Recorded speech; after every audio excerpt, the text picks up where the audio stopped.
అయ్యే ఖర్చులు ఏవైతే ఉన్నాయో ఆల్మోస్ట్ ఒక 1500 నుంచి 2000 మంది. ఇక వార్త వివరాల్లోకి వెళ్తే గుంటూరు వెస్ట్ డీఎస్పీ అరవింద్ గంజాయి విషయంలో కఠినేతర చర్యలు తీసుకుంటున్నారని హెచ్చరించారు. గంజాయి సేవించడం, విక్రయించడం, కొనుగోలు చేయడం ఏవైనా చట్టపరమైన చర్యలకు దారితీస్తాయని స్పష్టం చేశారు. పలు గంజాయి కేసులలో ఇప్పటికే పట్టుబడిన పాత ముద్దాయిలను కూడా డీఎస్పీ గుర్తించి చర్యలు చేపట్టారని తెలిపారు. ప్రజలకు ఇది ఒక స్పష్టమైన హెచ్చరిక అని పేర్కొన్నారు. 3 పోలీస్ స్టేషన్ల పరిధిలో టోటల్ 51 మంది పాత గాంజా కేసులో ఉన్న అఫెండర్ని స్టేషన్లో కౌన్సిలింగ్ పిలవడం జరిగింది. మా గౌరవనీయులైన డీజీ గారి ఆదేశాల మేరకు, అలాగే ఐజీ గారు, అలాగే ఎస్పీ గారి ఆదేశాల మేరకు గాంజా మీద కఠిన చర్యలు తీసుకోవడం జరుగుతుంది. అందులో మొదటి అడుగుగా ఈరోజు వాళ్ళని వీక్లీ కౌన్సిలింగ్ సెషన్కి పిలవడం జరుగుతుంది.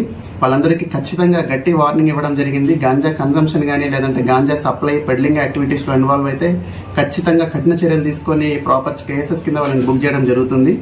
అందరికీ తెలుసు ఎన్డీపీఎస్ చట్టాల కింద పరిధిలో చాలా కఠినమైన చర్యలు ఉంటాయి. సో ఎవ్వరూ గాంజా జోలికి పోవద్దు.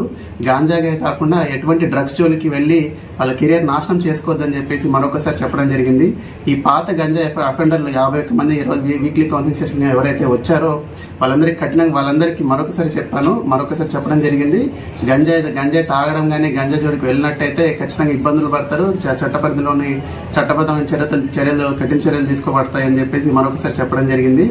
అలాగే గాంజాయికి సంబంధించి డ్రగ్ అవేర్నెస్ సంబంధించి చాలా ప్రోగ్రామ్స్ చేయడం జరుగుతూ ఉంది.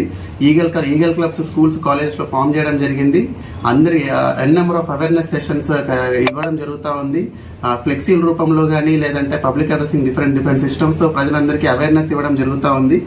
సో అలాగే మన వెస్ట్ సబ్ డివిజన్ పరిధిలో పిట్ ఎన్డీపీఎస్ కేసు పరిధిలో ఒక ముగ్గురిని పీడీ యాక్ట్ కింద, పిట్ ఎన్డీపీఎస్ చట్ట పరిధిలోని పీడీ యాక్ట్ కింద ముగ్గురు మీద ఇక వార్త వివరాల్లో